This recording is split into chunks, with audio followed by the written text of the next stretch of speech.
الحمدللہ رب العالمین، الصلاۃ والسلام علی سید الانبیاء والمرسلین، اما بعد فاعوذ باللہ من الشیطان الرجیم، بسم اللہ الرحمن الرحیم۔ السلام علیکم سامعین ناظرین، آپ کو میں اپنے چینل آسان عملیات میں خوش آمدید کہتی ہوں۔ امید ہے آپ سب لوگ خیریت سے ہوں گے اور اپنی زندگی میں خوش ہوں گے، اور الحمدللہ آپ کی دعاؤں سے میں بالکل ٹھیک ہوں۔ آج کی ویڈیو میں ہم آپ کو قسمت کھولنے کا وظیفہ بتائیں گے یا تقدیر کھولنے کا وظیفہ بتائیں گے۔ یہ وظیفہ ہر اس صاحب ایمان فرد کے لیے ہے جو کہ بدقسمتی یا پھر صحیح ڈائریکشن نہ ہونے کی وجہ سے اللہ تعالیٰ کی بھرپور نعمتوں سے محروم رہتا ہے یا پھر قاصر رہتا ہے۔ سامعین ناظرین، ہر کوئی شخص چاہتا ہے کہ وہ اللہ تعالیٰ کی نعمتوں سے لطف اندوز ہو، اللہ کی نعمتیں اسے حاصل ہوں، اور کیوں نہ چاہے، اللہ نے یہ تمام نعمتیں بنائی ہی انسانوں کے لیے ہیں، تو ہمیں چاہیے کہ ہم اللہ کے حضور حاضر ہوں، اس سے گڑ گڑا کے دعائیں مانگیں اور اس کے کلمات پڑھیں تاکہ اللہ پاک ہمیں اتنی پیاری نعمتوں سے ہمیں نوازے۔ اب ہم آپ کو قسمت کھولنے کا وظیفہ بتائیں گے۔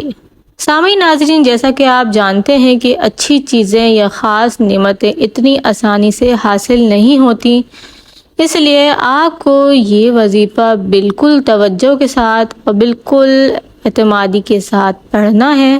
نمبر 1، آپ کو یہ وظیفہ کرنے سے پہلے کچھ صدقہ آپ نے کرنا ہوگا، یا تو اگر آپ کی جیب اتنی اجازت دیتی ہے تو کچا راشن کی صورت میں آپ اس کا صدقہ کریں، نہیں تو آپ تھوڑی سی چینی بھی صدقے کی صورت میں کسی کو دے سکتے ہیں۔ نمبر 2، آپ نے پاک اور صاف رہنا ہے۔ نمبر 3، آپ نے صاف ستھرے کپڑے پہننا ہے اور خوشبو لگانا ہے، اور اس کے علاوہ آپ نے یہ وظیفہ بالکل تنہائی میں کرنا ہے کہ آپ کا دھیان، آپ کی پوری توجہ آپ کے وظیفے میں ہونی چاہیے، اور اس کے علاوہ آپ نے وظیفہ پڑھتے وقت کسی سے بھی بات نہیں کرنی، اور آپ جب یہ وظیفہ کریں تو آپ کی جو دعا ہے یا آپ کی تمنا ہے وہ نیک ہونی چاہیے، اس سے کسی کا نقصان نہ ہو۔ آپ نے کرنا کیا ہے؟ آپ نے پہلے 2 صلاۃ و حاجات کے نفل ادا کرنے ہیں، اس کے بعد جیسے ہی آپ سلام پھیریں، اس کے بعد آپ نے 100 مرتبہ یا لطیفہ پڑھنا ہے، اول آخر درود پاک کے ساتھ۔ کوئی بھی درود پاک آپ پڑھ سکتے ہیں، درود ابراہیمی بھی پڑھ سکتے ہیں، 3 دفعہ آپ نے درود پاک پڑھنا ہے اول آخر، اور 100 مرتبہ یا لطیفہ آپ نے پڑھنا ہے۔ اور اس کے بعد جو بھی آپ کی تمنا ہے یا آپ کے کاموں میں رکاوٹ ہے یا پھر آپ کے رشتوں میں رکاوٹ ہے، تو ہر رکاوٹ ختم ہو جائے گی انشاءاللہ تعالیٰ جیسے ہی آپ اس وظیفہ کو پڑھیں گے۔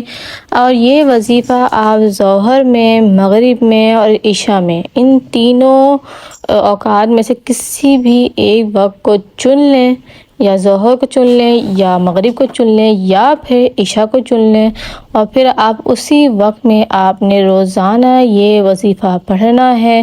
زندگی بھر پڑھتے رہیں، قسمت چمکتی رہے گی، اللہ کی نعمتوں کو حاصل کرتے رہیں، اور انشاءاللہ تعالیٰ اس کی برکت سے آپ کو وہ ہر تمنا اور وہ ہر نعمتیں عطا ہوں گی جس کی آپ چاہت رکھتے ہیں۔ اور چینل کو سبسکرائب کر دیں، بیل آئیکن کے بٹن کو پریس کر دیں۔ خاص اجازت کے لیے کمنٹ میں اللہ لکھیں۔